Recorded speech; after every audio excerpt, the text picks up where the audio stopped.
what I want to ask you, Shriram, is that after Kautilyanomics for Modern Times, which the foreword is by Bibek Debroy, the late Bibek Debroy, and Dharmanomics. I like the term. You coined this word, Dharmanomics and Dharmic Capitalism. So can you break down these terms for us, for our readers and viewers and watchers? Sure.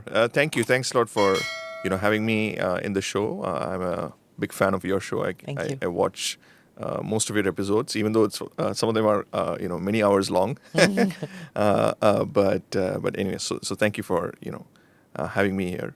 The entire series of my research it's a trilogy of books. The first part of it is Kautilyanomics, where I deal with 3rd century BC, basically the Arthashastra. I spent at least 4 or 5 years working on the Arthashastra and creating an economic framework, because most of the text on the Arthashastra, the translations are all on the political side of it. The Chanakya Niti that we talk about. But essentially, it's called Arthashastra for a reason, right? Economics. Because the Artha, the wealth creation that we're talking about, is something, the core, it's the essence of the text. So I try to create a framework based on the text called Dharmic Capitalism. Basically, Kautilya's principle of Dharma. Of course, Dharma has many definitions. It's a multidimensional word, very difficult to translate. But for the narrow view of economic policy, I define it through the prism of ethics, responsibilities, and social harmony. So these are sort of 3 components of the definition of Dharma. And these map into things like institutions, clean administration, and they map to other constituents, which I show in the book. And eventually the output that we call about is 3 buckets that I see. One is a role of a state, which is quite strong, rule enforcing, yet doesn't micromanage. So, for example, if there is, say, trading between the both of us, let's say you're trading a particular good and I'm with me, there are certain rules which are set. If you violate the rules, obviously Kautilya is going to, punish you and give you the whatever punishments that's required. But he doesn't sort of micromanage, in the sense that he doesn't tell you what are the types of goods that you need to trade, what is the quantity of goods that you need to trade, and when do you trade, and things like that, right? So that is one sort of bucket where the state is quite strong but doesn't micromanage. The second is a very interesting component, what I call wealth creation by engaging with the world, right? There is often this notion that, that we sort of opened up to the rest of the world only post the 1990 economic reforms, right? And there is nothing further from the truth. In fact, for much of our economic history, for thousands of years, except probably the post-independence till 1990 period, we have been constantly engaging with the rest of the world. So there's been trade, there has been commerce, there's been exchange of ideas, people. Centrally to what Kautilya thought about was he believed in the idea of wealth creation by trading and by engaging with the rest of the world. Obviously, he felt the need to protect some of our interest, but he also strongly believed in the idea of sort of exchanging, and having commerce with the rest of the world.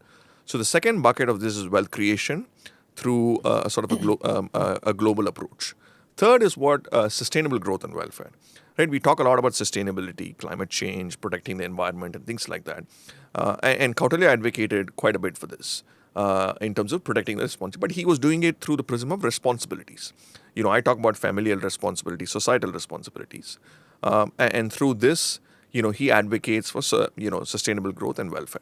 So these are 3 sort of buckets, outputs of what I've called Dharmic capitalism in Kautilyanomics. So we spoke about Dharma with definitions of Dharma, and then the outputs of a strong state but non-intervening, wealth creation via globalized outlook, and sustainable growth and welfare. So in this book, I sort of map these ideas to contemporary Bharatiya concepts in terms of trade, labor contracts, inequality, all these thematic ideas. And sort of showcase Kautilya's reference or relevance to it. So that was the first part of this research, right? And then in Dharmanomics, what I do is look at this is sort of a sequel to the first one. So we looked at 3rd century BCE. So now we move to the Common Era kingdoms. So when I mean Common Era kingdoms, I'm talking about the Cholas, Pallavas, Pandyas, Vijayanagar Empire. And then I extended to also Southeast Asian kingdoms, which means Cambodia, which is called Kambodja at that time, Champa, which is again Vietnam, and then the rest of the Southeast Asian kingdoms, Java and Thailand and places like that. So my sort of thesis or based on my research is that, all these kingdoms also have certain variations of these dharma-based economic frameworks. They might not be a one-to-one fit, but there are sort of different iterations along the way. But the base of this has been the idea of dharma. So then I talk about three sort of components again on Kautilyan Dharmic Capitalism, which we mentioned, because the Arthashastra is mentioned in a lot of these places where they take inspiration from the Arthashastra. Second part is what I define as the Dharmic ecosystem, which is basically temple-based economies.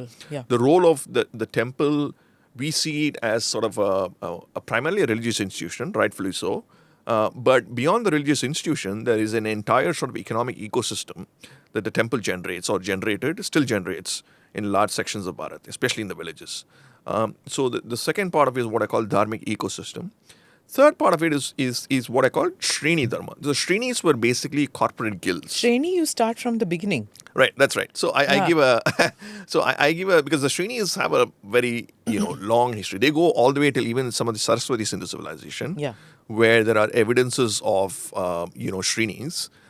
They are basically like corporate guilds in very simple terms, like modern multinational corporations. So they used to have offices or entities across Southeast Asia, where they are basically corporations used to trade, facilitate trade, but not just trade. They had a much bigger role in terms of the socio-economic roles and political roles, and they used to finance a lot of these entities like the Cholas and Pallavas and things like that. And they played a much bigger role.